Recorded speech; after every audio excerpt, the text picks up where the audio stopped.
Muito bem, o movimento, especificamente a contração muscular, pode ser vista de diversas formas, sob a ótica da biologia molecular, da neurofisiologia. Entretanto, o nosso foco aqui é o olhar da biomecânica sobre esse movimento e especificamente sobre essa contração muscular. E o quanto esse músculo vai conseguir encurtar ou não para produzir movimento é músculo dependente, ou seja, diferentes formas de movimentação do músculo é dependente da organização de suas fibras musculares.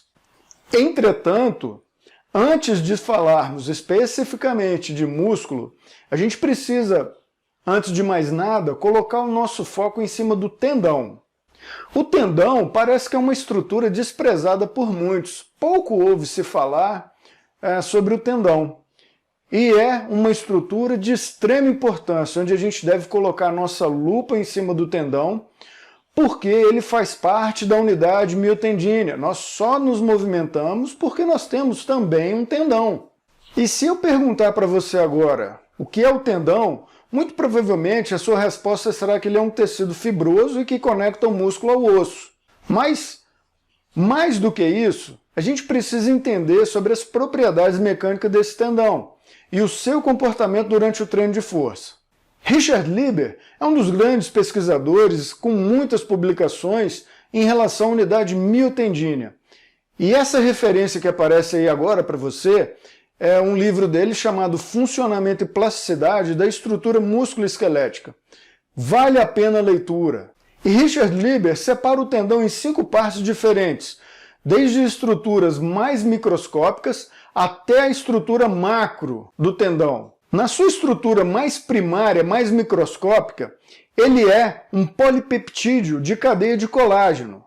Aumentando um pouquinho a nossa visão, um pouco mais macro, ele se torna uma molécula de colágeno composta de cadeias de polipeptídeos, que seria uma visão mais macro que a anterior. Ainda nesse contexto, ele se torna uma fibrila de colágeno, formada por arranjos de moléculas de colágeno, ou seja, são fibrilas rearranjadas. Portanto, são estruturas hierárquicas do tecido de colágeno, ou seja, são estruturas maiores que envolvem estruturas menores.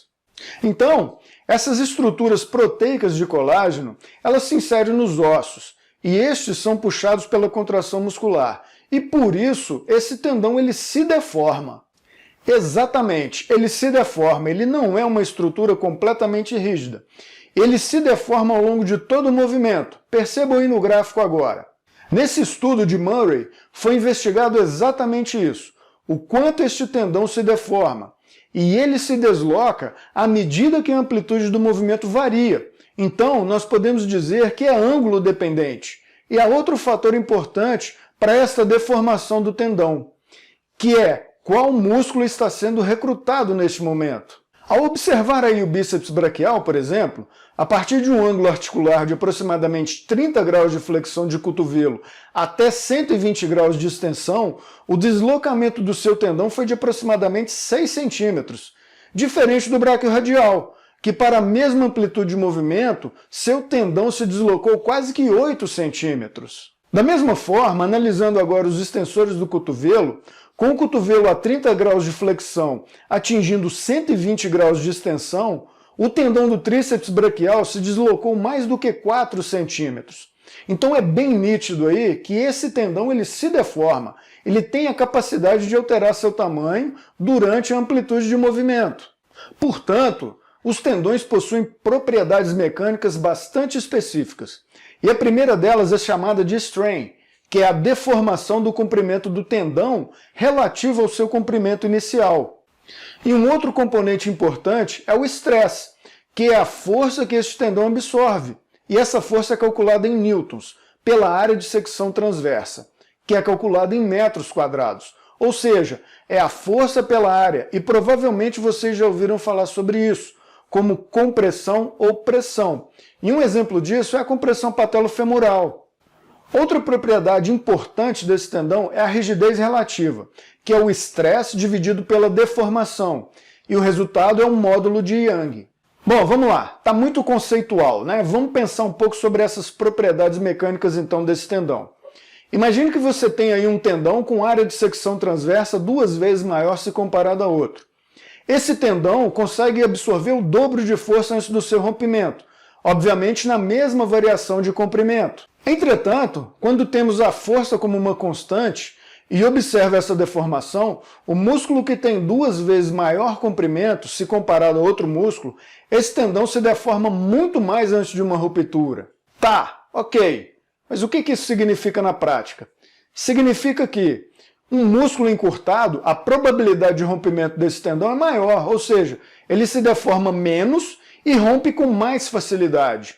Então o que a gente não gostaria de ter durante uma adaptação ao treinamento é um encurtamento desse tendão, um encurtamento muscular, porque isso vai tornar o nosso tendão muito mais frágil, muito mais suscetível a lesões. Então, pensando no tendão, na integridade dele, a adaptação que a gente gostaria de ter no tecido muscular durante um treinamento de força seria um músculo mais espesso, né, com maior área de secção transversa, porém mais alongado. Assim, a gente teria maior dificuldade de ruptura de qualquer tipo de problema tendíneo.